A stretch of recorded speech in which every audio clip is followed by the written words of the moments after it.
आज हम शब्द पराया के संदर्भ में अपनी बात रखेंगे।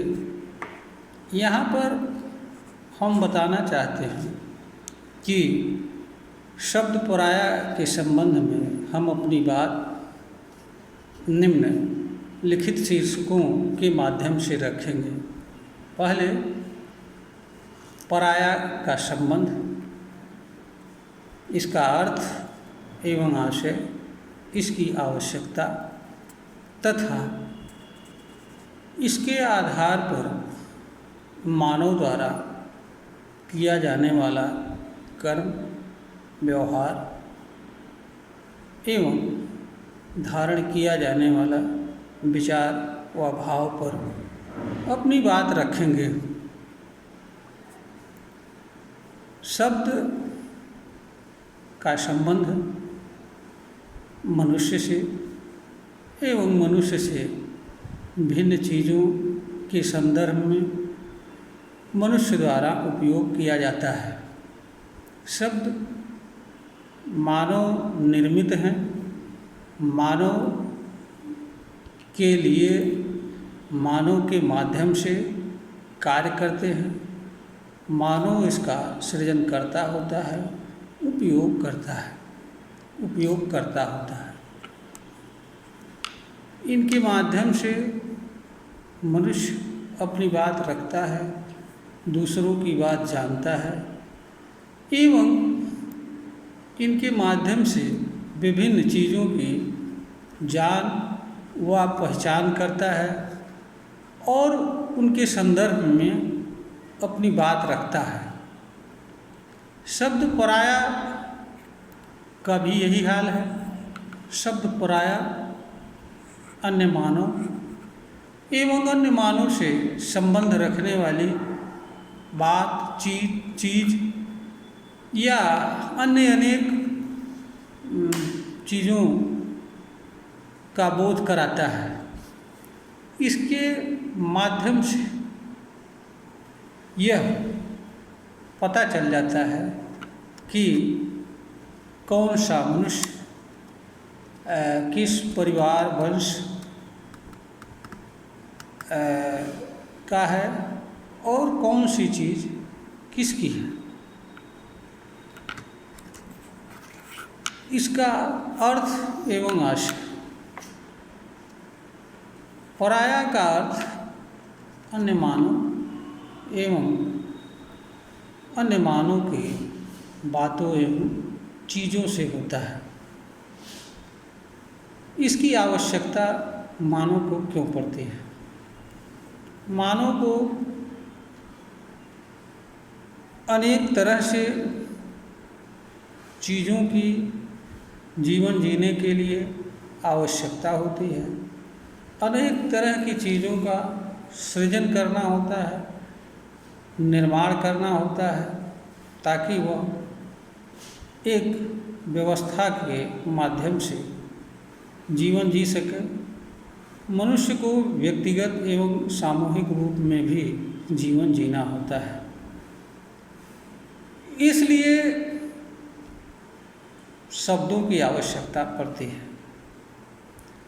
शब्द पराया के माध्यम से मनुष्य स्वयं से भिन्न अन्य मानव को आइडेंटिफाइड करता है, उसकी चीज़ों को पहचान करता है, उसके अधिकार को पहचान करता है, कर्तव्य को निर्धारित करता है और इससे यह जानता है कि कौन सी चीज़ उसकी नहीं है, किस चीज़ पर उसका अधिकार नहीं है, किस चीज़ पर दूसरे का अधिकार है। इससे कर्तव्यों का निर्धारण करता है कि उसका किस चीज़ के प्रति किस तरह का कर्तव्य है एवं किस चीज़ के प्रति किस तरह का उसके द्वारा व्यवहार किया जाना चाहिए, बर्ताव किया जाना चाहिए। शब्द पराया ज्ञान का भी साधन है। इसके माध्यम से हम बता सकते हैं कि कौन सी चीज़ किसकी है, क्यों है और हम जान भी सकते हैं कि कौन सी चीज़ किसकी है एवं क्यों है।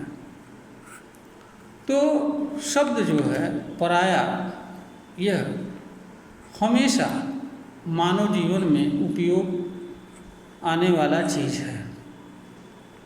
यहाँ अक्सर लोग व्यवहार में अपना व पराया जैसे शब्दों का इस्तेमाल करते हैं और इनके संदर्भ में अपना व्यवहार करते हैं, कर्म करते हैं। यहाँ पर यह जानने योग्य बात यह है कि शब्द जड़ होते हैं, इनका आप किसी भी रूप में उपयोग करें, इन पर कोई प्रभाव नहीं पड़ता है, किंतु मनुष्य पर प्रभाव पड़ता है। शब्दों के बाह्य रूप उनका शरीर होता है, उनका अर्थ उनकी आत्मा होता है, उनके साथ विचार जुड़ा रहता है, भाव जुड़ा रहता है।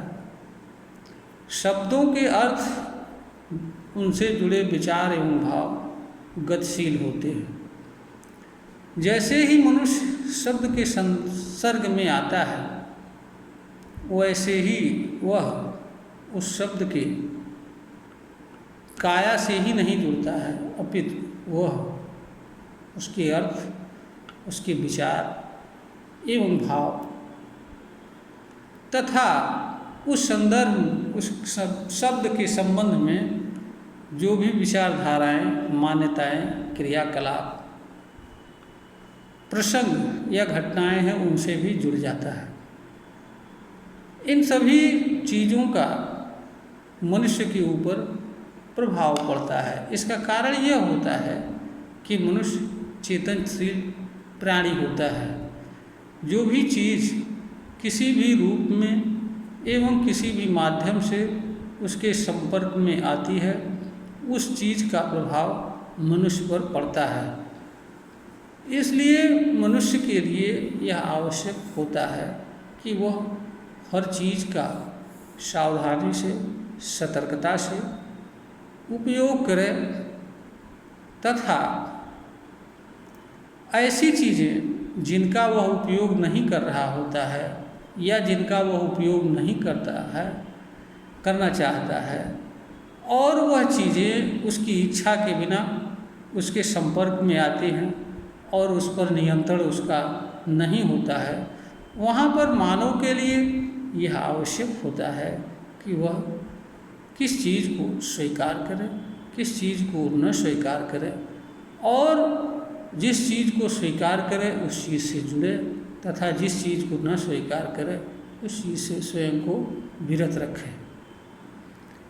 क्योंकि ज्ञान यह कहता है कि अगर मनुष्य के पास बचाव के साधन हैं तो मनुष्य का यह कर्तव्य नहीं बनता है कि वह पीड़ा व दुख सहन करे, अपितु वह बचाव के साधनों का सम्यक उपयोग करते हुए अपना बचाव करे तथा स्वयं के कर्म से या किसी अन्य चीज़ की कर्म से या किसी चीज़ के जुड़ने से होने वाले पीड़ा व दुख तथा असुविधा से स्वयं को मुक्त रखता हुआ इस धरती पर अपना कर्म करे, जीवन यापन करे।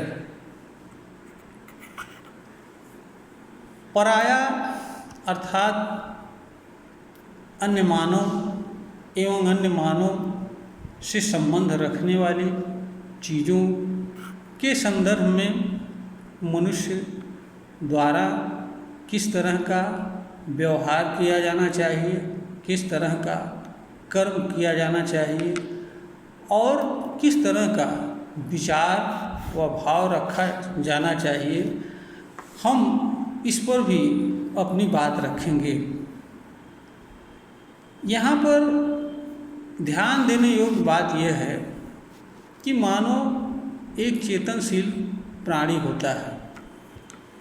इसके कारण वह स्वयं भी जो कुछ करता है या अन्य मानव भी जो कुछ भी करता है या दूसरी चीज़ें भी जो कुछ भी करती हैं, अगर वह उनके संपर्क में आता है तो वह उससे प्रभावित होता है।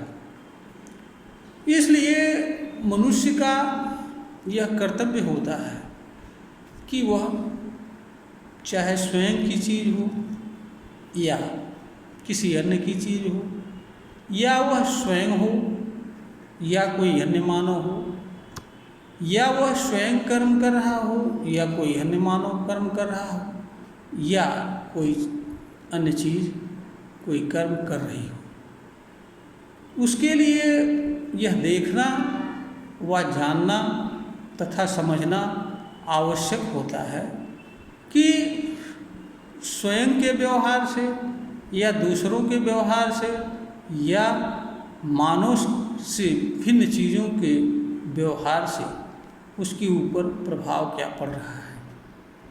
अगर प्रभाव अच्छा पड़ रहा है तो मनुष्य को स्वीकार करना चाहिए, और प्रभाव बुरा पड़ रहा है तो मनुष्य को स्वीकार नहीं करना चाहिए, बल्कि ऐसी चीज़ों से स्वयं को विरत रखना चाहिए। जहाँ तक अन्य मानव एवं अन्य मानव की चीज़ें हैं तथा स्वयं या स्वयं की चीज़ है, किसी भी मानव द्वारा दोहरा मानदंड नहीं रखा जा सकता है, चाहे वह व्यवहार का हो, चाहे वह विचार का हो, चाहे वह भाव का हो।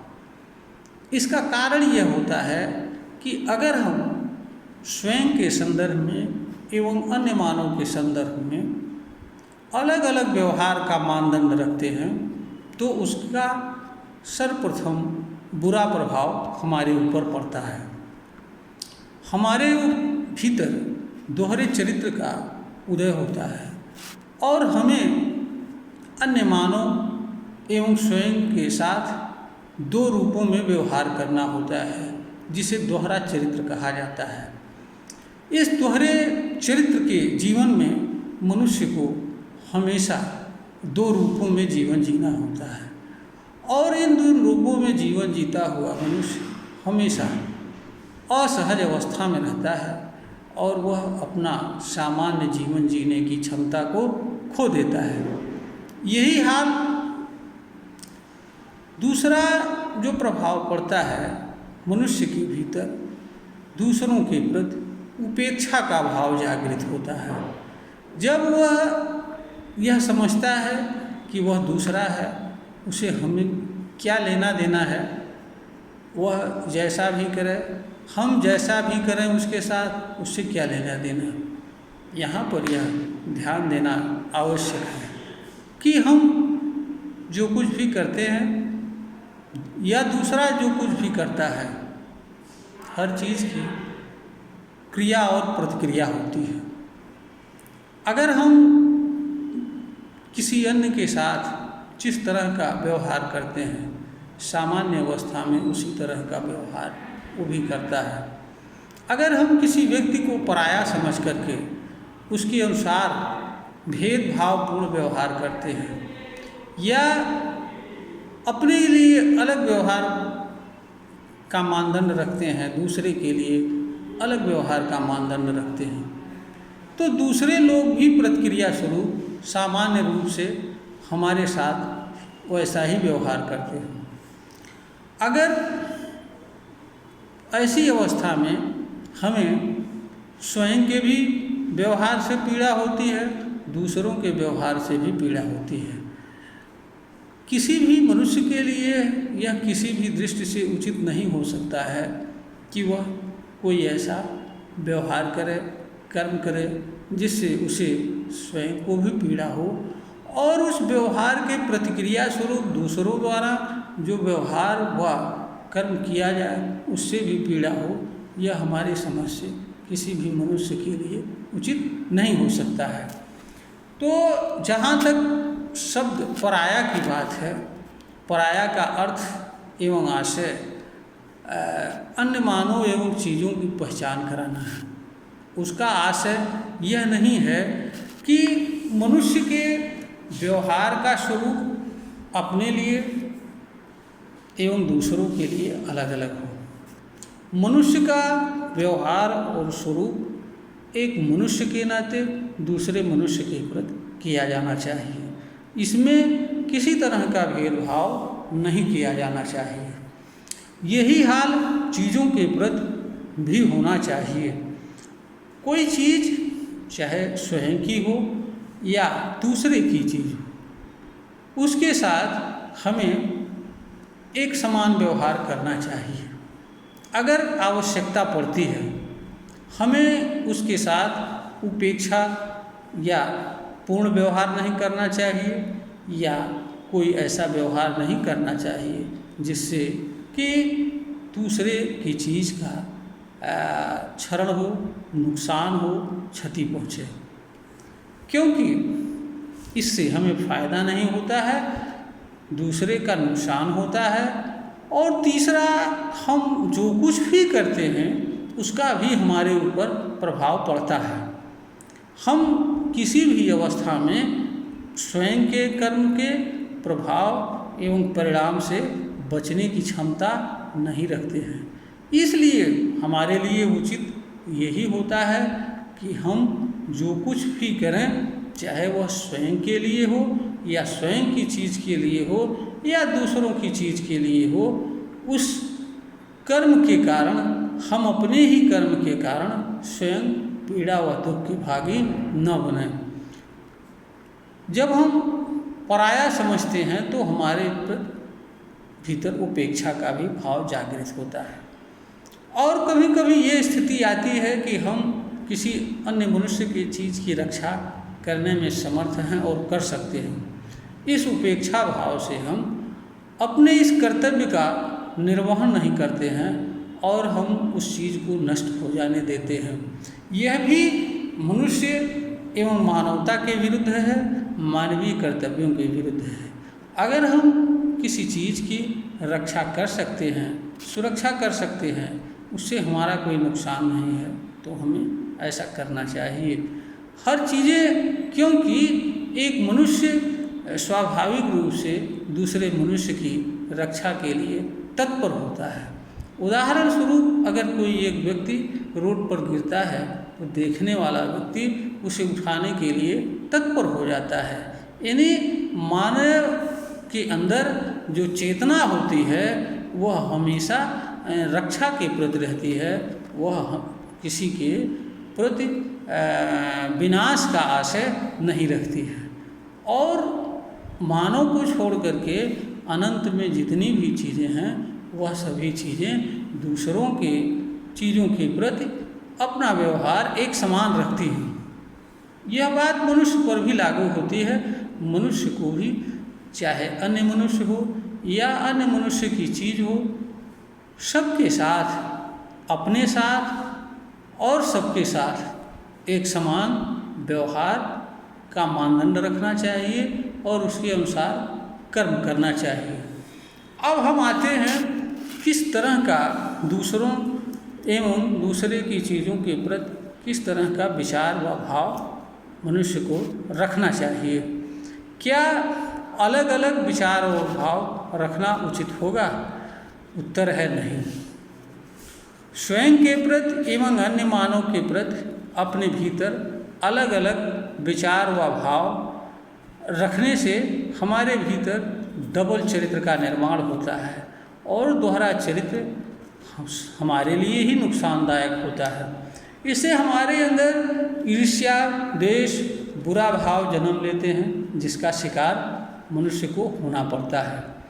इसलिए मनुष्य के लिए यह आवश्यक होता है कि वह चाहे अन्य मानव हो या अन्य मानव की चीज़ हो, पराई चीज़ हो, चाहे वह पराया मानव हो या पराये मानव की पराई चीज़ हो, उसके प्रति हमेशा अच्छा विचार व भाव रखना चाहिए।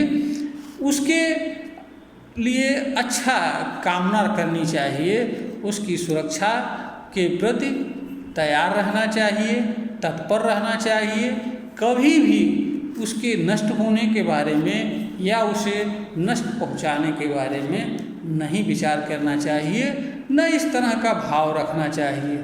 चाहे परिस्थिति कैसी भी हो, कोई भी दशा हो, किसी भी दशा में हमें अपने भीतर अन्य मानव एवं अन्य मानव के चीज़ों के प्रति किसी भी तरह का बुरा विचार व भाव, ईर्ष्या, द्वेष आदि नहीं रखना चाहिए, क्योंकि हम जिस विचार व भाव को अपने भीतर जगह देते हैं, वे विचार और भाव हम ही को पीड़ा देते हैं, किसी अन्य को पीड़ा नहीं देते हैं। दूसरों को पीड़ा तब देते हैं जब हम उस विचार एवं भाव के अनुसरण में कोई बाह्य कर्म करते हैं। तो इसलिए हम किसी भी कारण से कोई ऐसा विचार व भाव धारण करें, चाहे वह अन्य मानव हो या अन्य मानव की चीज़ हो या कोई अन्य कारण हो, जिसके कारण से हम कोई ऐसा विचार व भाव धारण करें जिससे हमको ही पीड़ा व तकलीफ हो, यह हमारे लिए उचित नहीं हो सकता है। ज्ञान की दृष्टिकोण से भी उचित नहीं हो सकता है। समझदारी एवं विवेक, तर्क एवं विचार के भी दृष्टिकोण से उचित नहीं होता है। ज्ञान यही कहता है कि मनुष्य को वह कर्म करना चाहिए जिससे मनुष्य का कल्याण हो, मनुष्य के पीड़ा दूर हो, दुख दूर हो। मनुष्य को वह कर्म नहीं करना चाहिए जिससे उसे तकलीफ हो या दूसरों को किसी प्रकार की पीड़ा व असुविधा हो। यह वीडियो ज्ञानवर्धन हेतु तैयार किया गया है, प्रेषित किया जा रहा है। श्रोता को अगर पसंद आता है, लाइक करें, सब्सक्राइब करें, शेयर करें।